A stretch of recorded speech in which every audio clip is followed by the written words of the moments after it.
आवाज़ की दुनिया के दोस्तों, उपन्यासों की इस श्रृंखला में आप सुन रहे हैं अमृतलाल नागर द्वारा रचित उपन्यास मानस का हंस।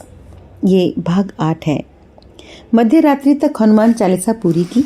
तुलसी ने अब तक के जीवन में अपना पहला लंबा काव्य रचा था। बड़ा ही मगन था। जोश में आकर उसने 2-3 बार अपने चालीसा काव्य को पढ़ा, 2-1 जगह संशोधन भी किए, फिर ऐसे सुख से टांगे पसार कर सोया मानो उसने कोई बहुत भारी दिग्विजय कर ली हो। दूसरे दिन सुबह जब वह गंगाजल की गगरियों को घर के भीतर पहुंचाने के लिए आया तो गुरु पत्नी ने पूछा। राम बोला, हमने सुना है आज तुम मसान जाने वाले हो। तुलसी झेप गया और कहा, हम राम जी की शक्ति को भूतों की शक्ति से बड़ी मानते हैं। आई, क्या गलत करते हैं? नहीं बेटा, भूत तो बनते बिगड़ते रहते हैं। वो तुम्हारे मन की विकारों की तरंगे मात्र हैं। उनकी चिंता कभी न करना। गुरु पत्नी की बात अच्छी तो लगी, पर मन को जैसे विश्वास न हुआ।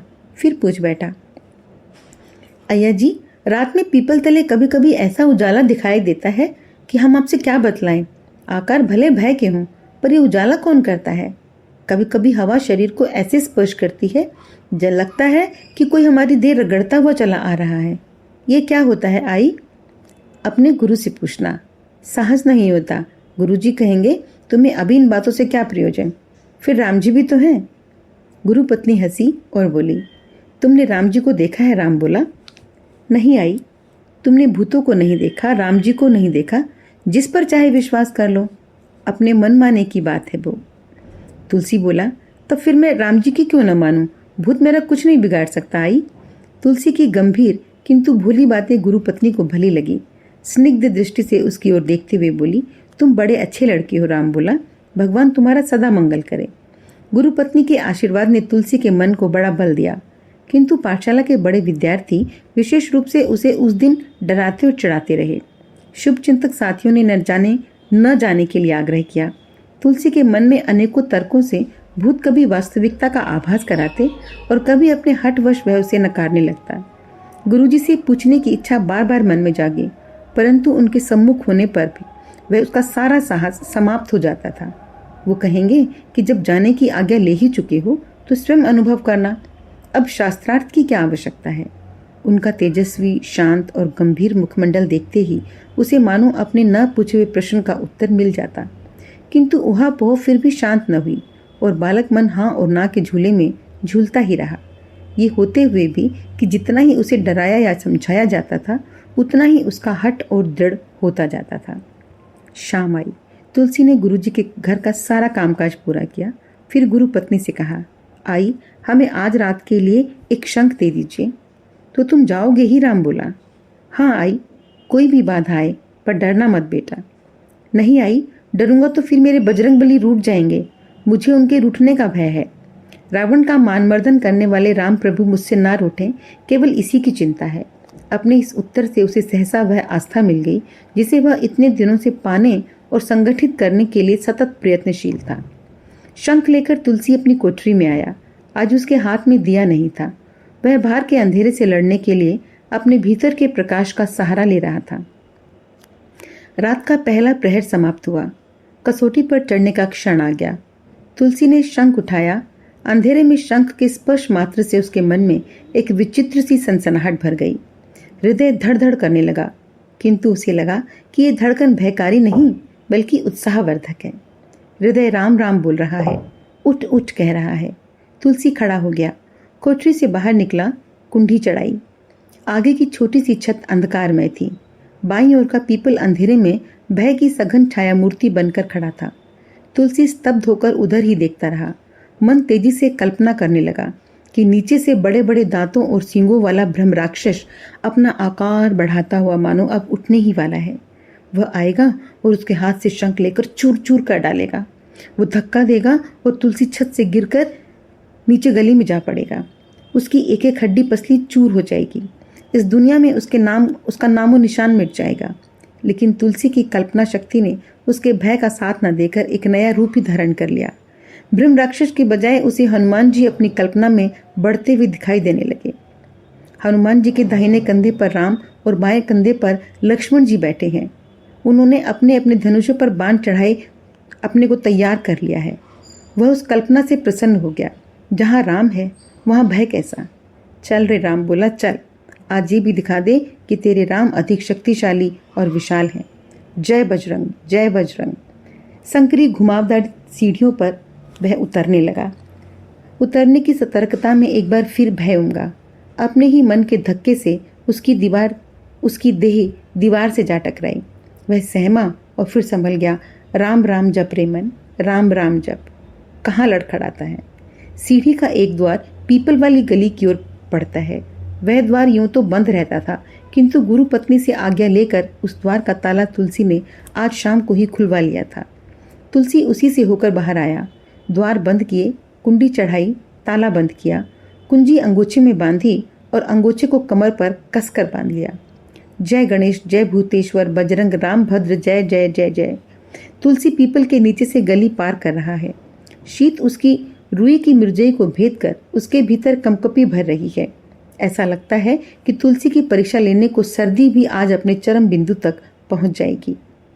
पर अब तो चाहे सर्दी सतावे या स्वयं भूत आकर उसका हाथ क्यों न पकड़े, तुलसी अपने निश्चय के लिए नहीं डिग सकता। वो सदा आगे ही बढ़ेगा। अंधेरी सूनी गलियां पीछे छूटती जाती हैं। शीत के मारे कुत्ते भी इधर उधर दुबके हुए बैठे हैं, केवल आहट पाकर जहां तहां भों भों कर उठते हैं। गलियों में यत्र तत्र बैठे हुए सांड भी तुलसी के चलने की आहट पाकर अथवा शीत की प्रतिक्रियावश अपनी सांसों की फुफकारें छोड़ते हुए मिल जाते हैं। संकरी गलियों में बंद घरों की दीवारें मानो साएं साएं बोल रही हैं। एक जगह पर छत्ते के नीचे एक सांड पूरी गली को घेरे पड़े था। घने अंधेरे में वह तुलसी को दिखलाई न पड़ा। जैसे ही आगे बढ़ा तो ठोकर खाई, पैर लड़खड़ाया और वह बैल पर ही गिर पड़ा। शंख की नोक बैल के शरीर में चुभी और उसने फुफकारते हुए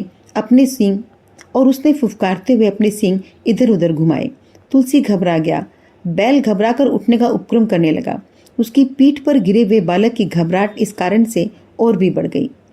भूत भले न हो, पर भूतनाथ के इस नंदी ने यदि आक्रमण कर दिया तो तुलसी की जान की खैर नहीं। इस भय ने सुरक्षा की भावना तीव्र कर दी। बैल के पिछले पैरों के पूरी तरह उठने के पहले ही वह फुर्ती से फिसल पड़ा और फिर घुटनों तथा बाएं हाथ के पंजे के बल पर उठकर तेजी से भागा। अपने भय के भाग जाने पर पशु वहीं का वहीं खड़ा रह गया। आगे थोड़ी ही दूर पर गली समाप्त हो गई। खुला मैदान आ गया। तुलसी की सांस में सांस आई। कितनी शीतलता है, कितनी शीत है। सीलन भरी गलियों की बंदनी शीत से यह मैदान की मुक्त ठिठुरन तुलसी को अपेक्षाकृत भली लगी।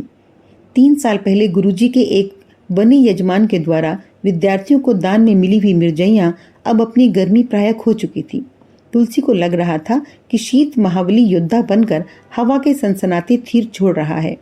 मिर्जई का कवच उसकी रक्षा नहीं कर पा रहा।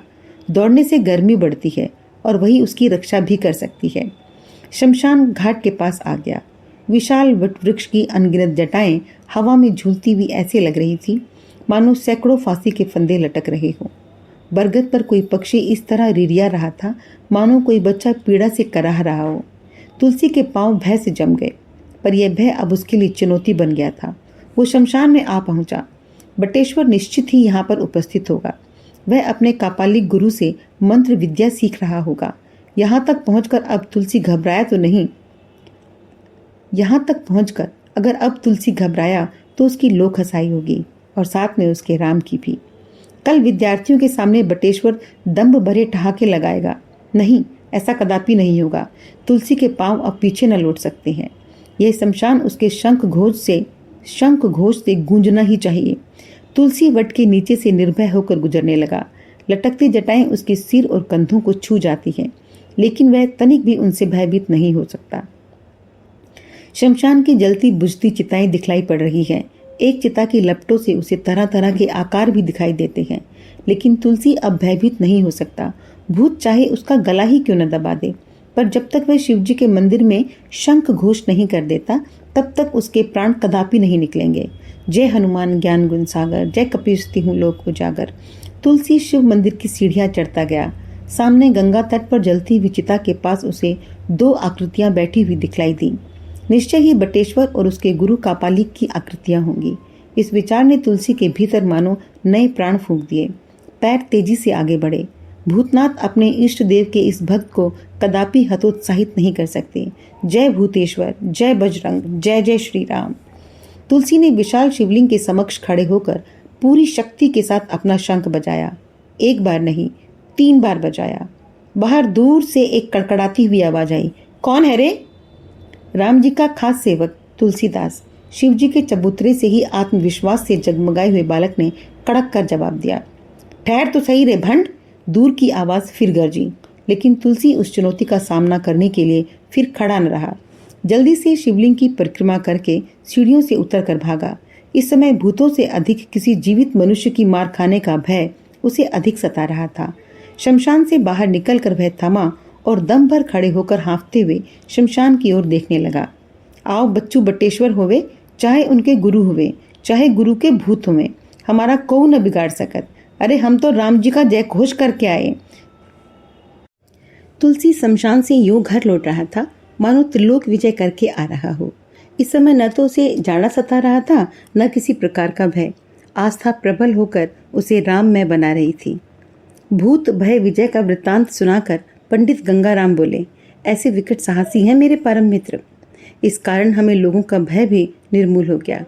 उस समय मेरी जान में हम लोग 15-16 वर्ष के बालक रहे होंगे, किंतु हमसे बड़ी आयु वाले विद्यार्थी भी उसके बाद से इसका विशेष आदर करने लगे और गुरुजी का मन तो इन्होंने ऐसा जीत लिया कि वे इन्हें पुत्रवत प्यार करने लगे। उसके बाद आई अर्थात हमारे गुरु की पूजनीय पत्नी ने इनसे भृत्य का काम लेना प्राय बंद कर दिया। वे इन्हें अधिकाधिक अध्ययन के लिए प्रोत्साहित करने लगी। पंडित गंगाराम के द्वारा कथा प्रसंग जब पूरा हुआ तो कवि कैलाश मगन मन अपनी पालथी बदलकर पास ही धरती पर रखे अपने अंगूछे की गांठ खोलते हुए बोले, आस्था में तो ये आरंभ से ही अंगद का पांव रहे हैं, तभी तो इनकी भावना और काव्य प्रतिभा मिलकर इन्हें महाकवियों में बजरंग बली के समान उड़ाने भरने की शक्ति देती है। वृद्ध कविवर की प्रशंसा का औरों पर अच्छा प्रभाव पड़ा। जब तक की बात की सराहना में वाह वाह हुई, तब तक कैलाश जी के अंगोछे की गांठ से पान का दोना निकल आया। गोस्वामी जी के सामने बैठकर पान खाने वाला कवि कैलाश जी को छोड़कर इस नगर में कोई और व्यक्ति था ही नहीं। 2 बीड़े पान जमाए और फिर छोटी सी पुड़िया हाथ में उठाकर बोले, हमारा हृदय तो इस समय ये कह रहा था कि पवनसुत केसरी किशोर की जब कवि बनने की इच्छा हुई तो वो हमारे मित्र के रूप में अवतारण धारण करके हमारे बीच आ गए। श्रोता मंडली ये सुनकर भाव विभोर हो गई। सामने मूर्तिवत बैठे महापुरुष की स्तुति के खिले अधखिले शब्द फूल कई मुखों से झरने लगे। रामू बोला, अंधभूत विश्वास के प्रति प्रभु जी का एक दोहा भी तो है, तुलसी परिहरि हरि हरिम पावर भुजिम भूत अंत फजीहत हो हिंगे गणिका कैसे पूत। सिए सीता राम नहीं भजे न सकर गौरी जन्म गवाहो बादी ही परत पराई पोरी। फिर वाहवाही का भ्रमर गुंजन हुआ। कवि कैलाश की छोटी पुड़िया खुल चुकी थी। एक चुटकी तमाकू उठाकर मुंह में डालते हुए बोले, ज्योतिषी जी अब तमाल पत्र छोड़ो, ये खाया करो तंबाकू। पंडित गंगाराम मुस्कुराए और बोले, हम केवड़ा डाल के सुरती खाते हैं। कविवर, फिरंगी अच्छी वस्तु लाए। सुना रहा कि पहले कोई एक फिरंगी लाए अकबर बादशाह को नजर की सी, अब तो हमारे देखते देखते पिछले 20-22 वर्षों में विश्वनाथपुरी में बस सुरती ही सुरती छा गई है। बाकी तमाल पत्र चूर्ण को स्वास्थ्य की दृष्टि से हम अब भी इससे श्रेष्ठ मानते हैं। बातचीत हल्की लौकिक रंग पर उतर आई थी। एक गंभीर प्रसंग के बाद दूसरा उठने के बीच में विनोद की लहर पट परिवर्तन के रूप में मुहासिबी कला का विशिष्ट गुण बनकर आ ही जाती है। बाबा बड़ी देर से बाहरी प्रसंगों से अलग अपने मन की गुफा में बैठे हैं। प्रशंसा प्रशंसा प्रशंसा। अध्याय 11 माफ कीजिए। लोगों के जाने के बाद सन्नाटा होने पर भी बाबा के मन से प्रशंसा का हिमालय न उतरा। वह बोझ उन्हें भारी लग रहा था। अपने दैनिक कामकाज करते हुए भी वे प्राय गुमसुम ही रहे। भोजनोपरांत बेनी माधव जी ने पूछा, आप उदास हैं गुरुजी? कोई बात मन को मत रही है कदाचित।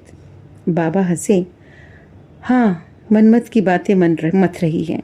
दिन में जब तुम सब मेरी प्रशंसा के पुल बांध रहे थे तब मेरे मनोलोक में आकर रत्ना मुझसे पूछ रही थी, भूत से जीते पर क्या अपने गुरु से भी जीत सके? मैंने सोचा बेनी माधव के मनोसंघर्ष को मेरे प्रथम नारी आकर्षण का अनुभव कदाचित प्रेरणादायक सिद्ध हो सके। लो आज सुनाता हूँ। गुरुपाद शेष सनातन महाराज जी की वही पाठशाला, वही सारा वातावरण। अंतर केवल इतना ही हो गया था कि राम बोला तुलसीदास शास्त्री जी हो गया था। उसकी आयु अब 23-24 बरस के लगभग पहुंच चुकी थी। छोटी सी दाढ़ी, नुकीली नाक, रहस्यमय अगम में झांकती हुई प्रश्न भरी आकर्षक पुतलियों और लहराते बालों वाला उसका उन्नत कपाल ऐसा चमक रहा है कि पूरी पाठशाला में केवल एक नंददास को छोड़कर कोई और भी इतना तेजवान स्वरूप दिखलाई नहीं देता। नंददास के चेहरे पर केवल कोमलता है, किंतु नवयुवा तुलसी के चेहरे पर वज्र की कठोरता और कुसुम की कोमलता एक साथ झलकती है, और यही उसके चेहरे को सबसे अलग विशिष्ट पहचान देती है। तुलसी अब पाठशाला के नए विद्यार्थियों को पढ़ाते हैं। 12 क्षेत्र में उनके भाग्य विधाता गुरु का देहांत हो चुका है। गुरुपाद शेष सनातन महाराज ही अब उनके अभिभावक हैं। उनका तथा उनकी धर्मपत्नी का तुलसी के प्रति पुत्रवत मोह है। तुलसीदास काशी के नए पंडितों में प्रशंसा पा रहे हैं। इससे गुरुजी अत्यधिक संतुष्ट हैं।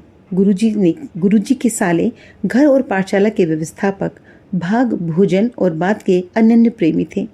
वे तुलसी के विवाह का डोल भी बैठाने लगे थे, पर तुलसी का कहना था कि अभी उसका अध्ययन समाप्त नहीं हुआ। मामा जी इस कारण से आजकल कुछ रुष्ट हैं। तुलसी विवाह हो तो मामा जी को समधी के घर जोनार का सुख मिले। गुरुजी की पाठशाला में किसी का भी न्योता स्वीकार न करने का अधिकार मामा जी को ही था। मोटा थुलथुल शरीर, गौर वर्ण, बड़ी बड़ी सफेद मूछें। छात्रों के मामा होने के कारण वो जगत मामा हो गए थे। उनका आसन डोरी के पास आंगन में ही जमता था। वहीं से सारा दिन बैठे बैठे हुक्म चलाया करते थे। सवेरे का समय एक ब्राह्मण युवक न्योता देने आया। मामा जी दंडवत प्रणाम करता हूँ। विद्यार्थियों को न्योता देने आया हूँ। सामने चौकी पर ढेर सारे ठाकुर जी फैलाए, उन पर चंदन की डिबिया लगाते हुए बात सुनकर मामा जी ने चंदन की कटोरी चौकी पर रख दी। एक नज़र उठाकर यजमान को देखा, फिर जनेऊ से पीठ खुजलाते हुए पूछा, कितने विद्यार्थी चाहिए? कितने हैं महाराज? तुम्हें किस मेल के चाहिए पहले ये बताओ। द्रविड़, महाराष्ट्र, पुष्करिया, गुर्जर, गौड़, मैथिल, उड़िया, कनौजिया, सारस्वत, कौन से मेल का ब्राह्मण जिमाओगे? अरे मामा जी, हम सब मिलके ब्राह्मणों को निमंत्रण देंगे। 15-20 जितने विद्यार्थी आपके यहाँ हों सबको लेकर पधारिए। आज मेधा भगत का भंडारा है। ठाकुरों पर फिर से चंदन की बिंदिया टपकाने की क्रिया आरंभ करते हुए मामा जी बोले, बड़ी तेजी से पूजने लगा है ये लड़का मेधा भी। अच्छा भला पंडित था, अब भक्ताई सूझी है। राम राम राम राम राम। हमारे तुलसी को भी एक दिन यही पागलपन लगेगा। खैर, तो भंडारा कौन दे रहा है? जयराम साहब। कहाँ होएगा भंडारा? राजघाट में, त्रिलोचन में, कि दुर्गा घाट, की मंगला घाट, की राम घाट, की अग्निश्वर घाट? बिंदु माधव घाट पर होएगा मामा जी। तो बिंदु माधव में कहाँ पर होएगा? लक्ष्मी नृसिंह के पंच गगेश्वर, आदि विश्वेश्वर, दक्षेश्वर, की दूध विनायक कहाँ होगा भंडारा? पूछकर मामा फिर से चंदनी संभालकर एक एक ठाकुर पर चंदन थोपते हुए महलों के नाम लेते चले। दूध विनायक के पास। मामा ने बचे कुचे ठाकुरों को जल्दी से चंदन लेपकर अब उन पर फूल चिपकाना आरंभ करते हुए कहा, हाँ, तो निमंत्रण देने आए हो क्या? हमारी पाठशाला के विद्यार्थी ऐसे वैसे नहीं हैं जो हर जगह पहुंच जाएं, क्या समझे? कोई तंत्र में, कोई मंत्र में, कोई ज्योतिष में, छादस में, व्याकरण में, विशेषिक तर्क में, सांख्य योग, मीमांसा, काव्य, नाटक, अलंकार। मामा जी का गान शुरू। न्योता देने के लिए आए हुए ब्राह्मण युवक ने हाथ जोड़कर मामा जी की बात काटते हुए उत्तर दिया, मामा जी, मैं केवल आपके विद्यार्थियों को ही नहीं बल्कि उनके साथ आपको भी निमंत्रण देने आया हूँ। मामा जी का मन तरी में आ गया। मान भरे स्वर में बोले, तो पहले क्यों नहीं बताया? क्या नाम है तुम्हारा? महाराज, इस अंकिंचन का नाम अलर्शी युद्ध गज पुर दरग गरुड़ ध्वज वाजपेयी है। मामा नाम सुनते ही सकते में आ गए। मुंह और आंखें फाड़ कर उसे कहा, इतना बड़ा नाम? दक्षिणा तो मिलेगी ना? समझ लो, आचार्यों के आचार्य, परम पंडित शेष सनातन जी के शिष्य हैं। और क्या नाम है कि उनके माननीय साले, अर्थात मामा, सारी बातें अपने इस भांजे के ऊपर ही छोड़ दीजिए। मैं आपके लिए विजय का गोला भी पीस कर ले आया हूँ। ये लीजिए भांग, बादाम, और ये रही केसर की पुड़िया और दूध के पैसे। रहने दे, दूध तो घर में बहुत है। अच्छा, तो हम सबको लेकर समय से पहुंच जाएंगे। निमंत्रण के दिन छात्र वर्ग में एक विशेष आनंद की लहर दौड़ा करती थी। कुछ बातूनी विद्यार्थियों के लिए तो न्योता पाकर जीवने से पहले तक का समय निमंत्रणकर्ता की हैसियत का अनुमान लगाकर उस हिसाब से मिठाई, पकवानों और तरह तरह के स्वादिष्ट व्यंजनों की कल्पना करने में बीतता था। न्योता के पहले मुख से लार टपकाना और उसके बाद संतोष से डकारे ले लेकर भोजन का रसालाचन करने में ही अपने ज्ञान की परम सिद्धि मानते थे वो। इनकी भीड़ से अलग बड़े आंगन के धुर कोने में तुलसी और गंगाराम एक गंभीर विचार में लीन थे। तुलसीदास कह रहे थे, गंगाराम, आज बड़े भोर हरे ही मैंने पहले नीलकंठ के दर्शन किए और फिर संयोग से एक चकवे को भी देखा। यूं तो इस घर में न्योले प्राय ही देखने को मिल जाते हैं, फिर भी संयोग की बात है कि आज मैंने उसे बार बार देखा। बोलो, इस सब का क्या अर्थ हुआ? गंगाराम अपनी पालथी बांधे दोनों पैरों के तलवों को अपने हाथों से मस्ती में मींचते हुए मुस्कुरा कर बोले, फिर क्या है, आनंद ही आनंद है, आनंद ही आनंद है। तुलसी को उत्तर से संतोष न हुआ। वे स्वयं ही विचार करते हुए बोले, शुभ शकुन तो है ही, किंतु जब अलग अलग करके विचार करें और तीनों को एक चित्र में बांधता हूं तो अर्थ निकलता है कि नीलकंठ विष को पचाने वाला है, चकवा विरही है और नकुल सर्प संहारक है। सब मिलाकर अर्थ ये हुआ कि आज का दिन मेरे लिए संघर्ष करने, विष पीने, पचाने तथा विरह ज्वाला में दहकने का दिन है। फिर शुभ क्या हुआ? गंगाराम मस्ती में थे। मित्र को झिड़कते हुए कहा, तुम कवि लोग अपनी कल्पनाशीलता में अति पर पहुंच जाते हो, पर शकुन शुभ न होते तो पुराने ज्योतिषाचार्य लोग क्या यूं ही इन्हें गिना जाते? उस समय घोड़ू फाटक नाम का एक छात्र आया और उत्साह से बोला, अहो तुलसी जी, शुभ सूचना सुनी काय? कौन सो? दूध विनायक पर मेधा भगत का भंडारा। महणजे किसी घनी ने 11 प्रकार के मिष्ठान आणी नाना प्रकार के बरस व्यंजन जिमाने का उत्साह दिखलाया है। हाँ, जरा हमारा प्रश्न विचारो तो सही गंगाराम भैया कि मिठाइयों में कौन कौन सी वस्तुएं हो सकती है? गंगाराम बोले, बढ़िया, घोड़िया फाटक अभी ज्योतिष अज्ञान रूपी किले की मिठाई वाले फाटक में मेरा प्रवेश नहीं हुआ है। राम भोला से पूछो, इनकी जिब्बा से राम बोलते हैं। खरा है, तेमी विसर लोच हो तो तुलसी भैया, हमारा प्रश्न तो तुम ही विचारो।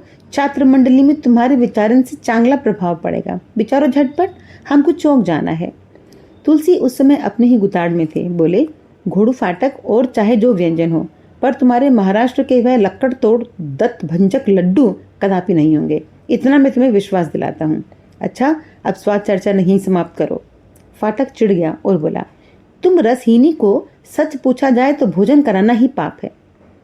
अरे, हमारी रोटी दाल को तो पुण्य बना रहने दो भैया।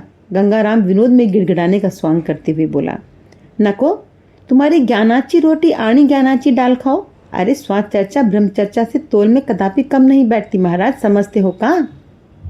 और एक तरह से देखिए तो स्वाद सुखी, रति सुख, आणी ब्रह्म सुख, इन तीनों प्रकार के सुखों में स्वाद सुखी मानव के साथ जनता और मरता है, बाकी दोनों सुख तो यहीं के यहीं पड़े रहते हैं। गंगाराम ने गंभीरता का ढोंग करते हुए कहा, यथार्थ है, किंतु सतमार्ग पर निकल भागने वाले मनुष्य के मगज में ये गूढ़ सत्य कभी समा ही नहीं पाता। मैं भी तुलसी को समझा कर हार चुका हूँ। अच्छा चलूं, पाचक ले आऊं? मैं सदा थोड़ा अधिक ही ले आता हूँ। गंगाराम भैया, जिस किसी को आवश्यकता हो 10 कौड़ी पर हमसे पाचक खरीद सकता है। गंगाराम बोले, तब तो तुलसी के कारण तुम्हें घाटा अवश्य होगा फाटक। इन्होंने हाल ही में ढेर सारा लवण भास्कर चूर्ण बना रखा है। बेचने के लिए? नहीं, भोजन भट्टों को दान करके पुण्य कमाएंगे। घोड़ू फाटक तुलसी को गंभीर रहस्य भेदी दृष्टि से घूरने लगा, फिर एक कहा गिड़गिड़ाहट वाली मुद्रा में आगे और बोला, अरे भैया, हमारी द्रव्य हानि काहे कराते हो? थोड़ा बहुत यही सब करके मैं अपना खर्चा पानी निकाल लेता हूँ। तुलसी बोले, खर्चे पाने के लिए तुम्हें विशेष द्रव्य की आवश्यकता ही क्यों होती है घोड़ू? अर्थ भरी दृष्टि से फाटक को देखकर गंगाराम बड़ी जोर से खिलखिलाकर हंस पड़े और कहा, तुम समझते नहीं हो तुलसी, 10वां देश पर एक धोबिन से अपनी धुलाई करने लगे हैं। धुलाई के पैसे भी देने पड़ते हैं ना।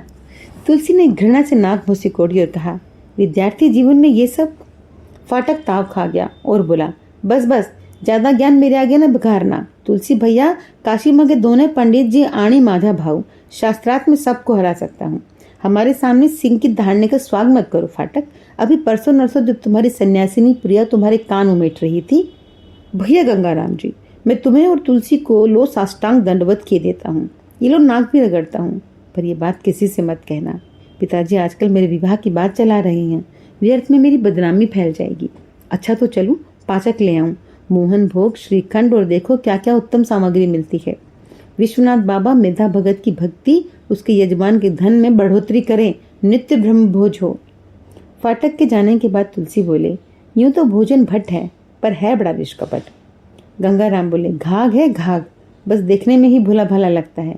उस सन्यासिनी के पास से सुना है एक हंडिया भर के सोने की शर्फियां हैं।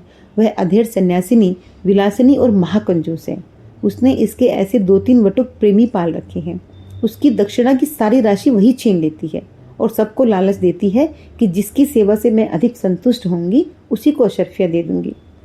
तुलसीदास ठठाकर हंस पड़े और कहा, माया महाठगनी मैं जानी। कबीर साहब सत्य ही कह गए हैं। पर ये मेधा भगत कौन है गंगाराम? आजकल बड़ा महात्म्य सुनाई पड़ता है उनका। गंगाराम बोले, भाई मैंने स्वयं तो उन्हें देखा नहीं, पर सुना अवश्य कि बड़े काव्य मर्मज्ञ हैं और मेधावी छात्र। कहते हैं कुछ महीनों पहले अयोध्या में इन्हें चैतन्य महाप्रभु के समान ही अचानक आनंद का दौरा पड़ा। कहते हैं उस समय वाल्मीकि रामायण का कोई प्रसंग पढ़ रहे थे। बस तब से राममय हो रहे हैं। स्वस्वर भजन सुनाकर प्रसन्न होते हैं, उन्हीं के शब्द में प्रवचन करते हैं। 8 पहर राम दीवाने बने रहते हैं। कहते हैं उनकी वाणी पर सरस्वती विराजती है। किसी को वरदान दे दें तो अवश्य पूरा होता है। सुनकर तुलसी के मन में मेधा भगत के प्रति कौतूहल जागा और स्पर्धा भी। मन कहने लगा, मैं भी ऐसा राम राम जपूं कि सारी दुनिया मुझे ऐसे ही देखे। होड़ लेने की इस इच्छा के साथ ही साथ नई उम्र की बेताबी ने उनके भीतर डाह भी जगाई। सोचने लगे कि अब भी उसकी राम भक्ति में कोई कमी तो है नहीं। वह अपने आसपास की सारी दुनिया को दिन रात देखा करते हैं, पर कोई भी उन्हें अपने समान राम प्रेमी अब तक नहीं मिला। मुंह से झूठ मूठ राम राम शिव शिव कह लेने से कहीं भला भक्ति भाव जागता है? फिर अपने घमंड पर ध्यान गया। मन को डांटा, धात तेरी की राम भगतवा, झूठमूठी खिलवाड़ करता है। अभी देखेंगे कि मेधा जी का भक्ति भाव कितना गहरा है। सेठ जी की हवेली के एक बड़े कमरे में भीड़ भरी थी। तुलसी झांकने लगे, कुछ हुआ है? सब लोग बीच ही में क्यों झुके हैं? पता लगा कि भक्तवर को मूर्छा आ गई है। केवड़ा जल के छींटे दिए जा रहे थे। 2 व्यक्ति अपने अपने अंगूठों से हवा कर रहे थे। तुलसी अपनी उत्सुकता वश उस भीड़ में घुसकर मेधा भगत के पास तक तो अवश्य पहुंच गए, परंतु हवा डुलाने वाले अंगूठों के कारण उन्हें युवा भगत जी का चेहरा दिखलाई नहीं पड़ा। उनका मन अंगूठा झलने वाले पर झुंझला उठा। गर्दन कभी दाईं ओर झुकाई, कभी बाईं ओर, कभी एड़ियां उचकाकर आगे की ओर झुक कर देखा। हल्की ललाई लिए गोरा वर्ण, भूरे बालों वाले मुखमंडल की सुंदरता कुछ कुछ झलकी। तभी भगत का शरीर हिला, अंगोछे का झलना बंद हुआ। भगत जो अब तक बाएं करवट से पड़े हुए चित थे, थोड़ी सी दाढ़ी वाले चित हो गए। जो अब तक अचेत थे अब सचेत हो गए। छोटी सी दाढ़ी वाला लंबा चेहरा अपनी सारी पीड़ा के बावजूद बड़ा तेजस्वी और शांत था। तुलसी उस चेहरे को अपलक दृष्टि से निहारते रहे। मन बार बार भांपता रहा और अपने आप से कहता भी रहा, मूर्छित व्यक्ति सचमुच भगत तो अवश्य है। मूर्छा टूटी, आंखें खुली। मेधा भगत उठने का उपक्रम करने लगे तो भक्तों ने उन्हें सहारा देकर बिठा दिया। तुलसी अपनी दृष्टि से उस चेहरे को पीने लगे। कैसी आत्मलीन दृष्टि है इनकी। देख सामने रहे हैं, पर ऐसा लगता है मानो ये नहीं बल्कि कोसों दूर किसी ऐसी वस्तु को देख रहे हैं जो दूसरों को दिखलाई नहीं पड़ती। क्या भगत की अभिनय मुद्रा है? तभी तुलसी ने देखा कि मेधा भगत की आंखें झील सी भर आई और उनके होंठ कुछ बुदबुदा रहे थे। वे बड़ी छटपटाहट के साथ अपने दाएं बाएं देखने लगते हैं, मानो उन्हें किसी चीज़ की तलाश हो। एक बूढ़े व्यक्ति ने पूछा, क्या चाहिए महाराज? कुछ नहीं, क्या चाहता हूँ कैसे बतलाऊं? राजमहलों में रहने वाले सैकड़ों दास दासियों से सेवित राजकुमार बन कंकट कीरो बड़ी राह पर चल रहे हैं और मैं कुछ नहीं कह सकता। निसहाय, जिनकी इच्छाओं का पालन करने के लिए सैकड़ों दास दासियां सदा हाथ बांधे खड़े रहते थे। बड़े बड़े सेठ साहूकार जिनकी कृपा दृष्टि के प्यासे उत्सुक बनकर नेत्रों से उन्हें देखा करते थे। उनसे इस गहन मन में कोई पूछने वाला नहीं कि नाथ आपको क्या चाहिए। मेधा भगत रोने लगे। कुछ थमे तो फिर कहना शुरू किया। सीता जी के थके कांपते लड़खड़ाते पैरों का करुण वर्णन, उनकी प्यास जनित व्याकुलता, उनका बार बार पूछना कि हे स्वामी अब वन कितनी दूर है, कुटी कहाँ छवाई जाएगी, इत्यादि बातों की कल्पना कर करके मेधा भगत धारों धार रो पड़ते हैं। उनका कंठ भर आता है और वे दुख की सजीव मूर्ति बने ऐसे विवश हो जाते हैं कि उनसे बोलते नहीं बनता। इस कमरे में ऐसा कोई नहीं जिसकी आंखों से गंगा जमुना न बह चली हो। सभी रो रहे हैं। उनके साथियों में गंगाराम नंददास भी आंसू बहा रहे हैं, लेकिन तुलसी की आंखों में पानी का सीलन तक नहीं।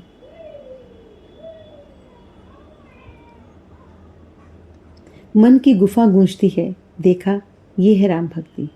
तुलसी अपराधी से झुक जाती है, दृष्टि पालती पर रखी हथेलियों पर सदकर अंतर्मुखी हो जाती है।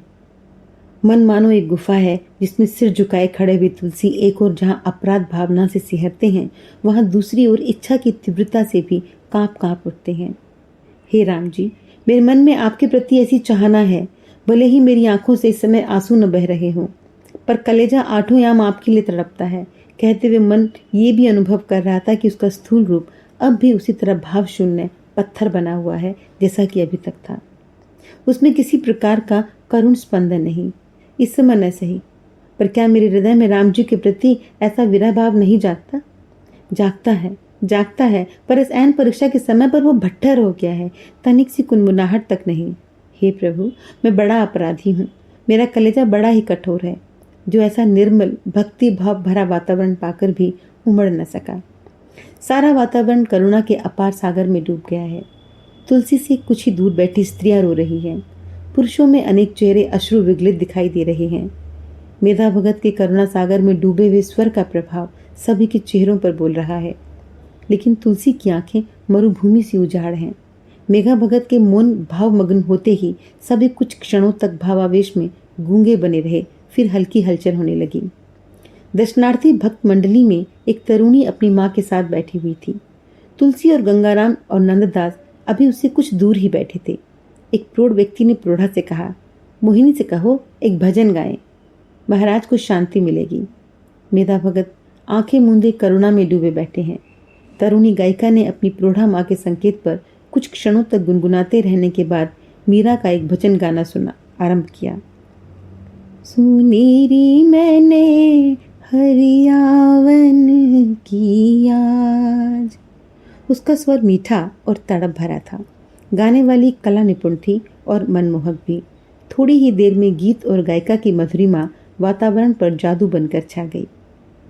शेष अगले अंक में। आप सुन रहे हैं मानस का हंस। उम्मीद करती हूँ कि आपको ये कथा बहुत रुचिपूर्ण लग रही होगी। और मैंने ये पाया है इस पुस्तक के अध्ययन से कि जीवन की विशेष तौर पर जो मन से जुड़ी हुई समस्याएं हैं, उनका बड़ा व्यवहारिक समाधान आपको इसमें मिलेगा। तो आप सभी अपने अपने जीवन के समाधानों से परिचित हो जाएं और सभी परेशानियों से मुक्त हो जाएं। इन्हीं शुभकामनाओं के साथ आपकी दोस्त सुमन।